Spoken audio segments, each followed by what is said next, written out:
मजबूती से मुकाबला कर रहा है और जितनी भी हमारी योजनाएं थी उसके ऊपर हम फोकस कर रहे हैं कि वो किसी कीमत पर कमज़ोर नहीं हो, लागू हो। और नंबर 2, हम इनको याद दिलाते रहेंगे कि जो आपके वादे थे मैनिफेस्टो के अंदर, आपने असत्य बोल के सत्ता तो प्राप्त कर ली। हिंदू को 5 लाख दिए, मुसलमान को 50 लाख दे दिए, पता नहीं इन्होंने क्या क्या कहा था उस वक्त में। और कैंपेन में इनके बारे में धन की कमी नहीं है। पूरे देश के जो इनकी जो PR एजेंसियाँ हैं वो इतनी ताकतवर है, इतनी फंडिंग करने वाली है कि ऐसा माहौल बना दे चुनाव के अंदर जैसे कि मतलब ये जो बोल रहे हैं प्रधानमंत्री जी मोदी जी बोल रहे हैं या इनके नेता बोल रहे हैं उसमें सच्चाई होगी।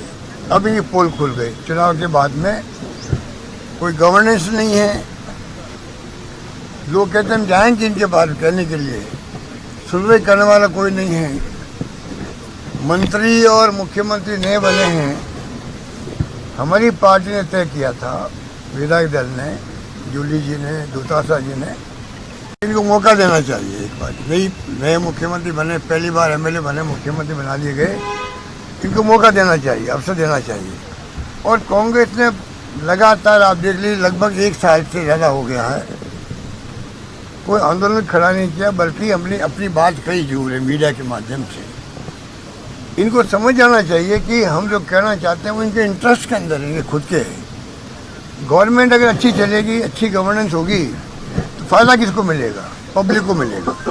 हमारा ध्येय है कि पब्लिक को फ़ायदा मिले, उसमें कोई कॉम्प्रोमाइज़ नहीं हो, पक्ष विपक्ष मिलकर के ऐसे काम करें जिससे कि आम जनता को उसका लाभ मिले, विकास में कोई कमी नहीं रहे।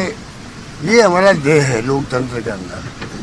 अब ये इनके ऊपर निर्भर करता है कितना विपक्ष के साथ लेके चलते हैं। अभी दुतासा जी के मामले में देख लिया आपने, जो 6 लोगों को इन्होंने निष्कासित किया जिस रूप में, और जो बिहेव किया हमारे साथ में, धरना तक देना पड़ा यहाँ पर। इससे बड़ा दुर्भाग्य क्या होगा कि मेन मुख्य विपक्षी दल के लोगों को धरना देना पड़े यहाँ पर। धरना शांतिपूर्वक दिया गया, तो जो इनका व्यवहार रहा मैं समझता हूँ वो तारीफ काबिल नहीं है, बल्कि कहना चाहिए अगर ये चाहते, हमारे वक्त में कई बार निष्कासित हुए हैं, 1 दिन 2 दिन में भी हमने कोशिश की बुला के बात करें और निष्कासन समाप्त करें, हाउस चले पक्ष विपक्ष से। बिना विपक्ष के हाउस क्या चल सकता, बिना विपक्ष के पक्ष क्या? सबको मालूम है कि बिना विपक्ष के लोकतंत्र में पक्ष कुछ नहीं होता है। पर जिस रूप में इन्होंने बिहेव किया, बिना विपक्ष के हाउस चला दिया। दुतासा जी को टाके बना करके बहस शुरू करवा दी गई। अगर इनमें साहस होता, नैतिक साहस, तो विपक्ष को बुलाते, निष्कासित समाप्त करते।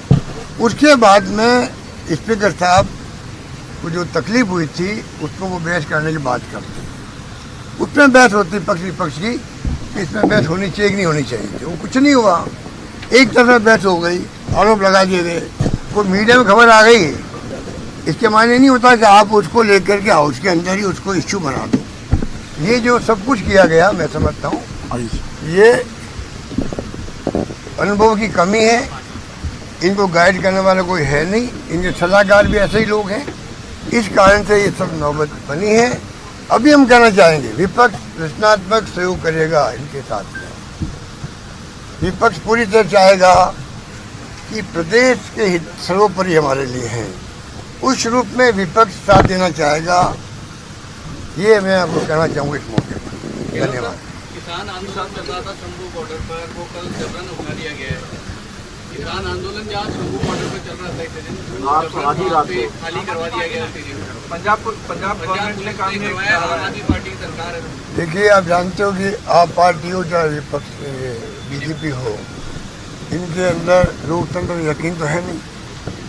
ये किसान आंदोलन देश का नहीं, दुनिया का सबसे बड़ा आंदोलन है किसानों का। ये दुनिया का, जहाँ 2-2.5 साल तक किसान बैठे रहे सड़कों पर, आप सोच सकते हो क्या बीती होगी।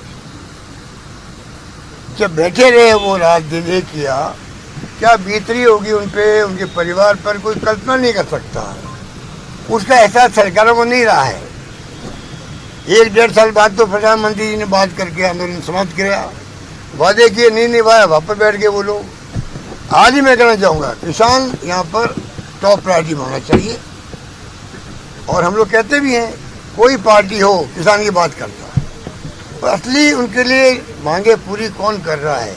आपने खुद ने कहा था हम MSP को कानून का दर्जा देंगे। मोदी जी वो व्यक्ति हैं, जब मैं मुख्यमंत्री था तब वो बोला करते थे गुजरात से कि केंद्र सरकार को चाहिए